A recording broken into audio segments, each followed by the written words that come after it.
Tub का size है, ठीक है। ये मॉडल नंबर इसका ऊपर लिखा हुआ है 80S है, ये इसका मॉडल नंबर है, ठीक है। ये टब का साइज़ भी आप चेक कर लें। ये इसका वारंटी कार्ड है, 2 ईयर की मुकम्मल वारंटी है। ये इसका इन लाइट है, ये स्पिनर का ढक्कन है, ये इसके अंदर वाले का फ़िल्टर है, ठीक है। और इसके अलावा ये इसका स्पिनर है, ठीक है।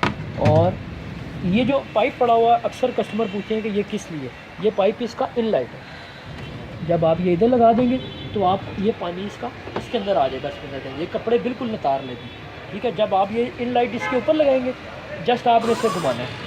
आप जब घुमाएंगे ये 3 नंबर पे आएगा, ये इन लाइट का जो पानी है वो आपने ऑफ़ कर देना है, ठीक है। उसके बाद ये कपड़े बिल्कुल स्पिन हो जाए। आपको बाल्टियों से या डिब्बों से या कुछ ऐसे नितारने की कोई ज़रूरत नहीं, कपड़े आपको बिल्कुल स्पिन मिलेंगे। ये फुल प्लास्टिक में, 4 सूट इसमें डालें, 4 इसमें डालें, ठीक है। और ये इसकी सारी बॉडी है प्लास्टिक की। ये इसकी 2 ईयर की मुकम्मल वारंटी है। नीचे व्हील वगैरह भी लगे हुए हैं। अगर और भी इंफॉर्मेशन चाहिए तो हमारे ऊपर नंबर लिखें, तो आप किसी भी किस्म का सवाल क्वेश्चन करना चाहते हैं तो हम आपको ज़रूर गाइड करेंगे। Thank you sir.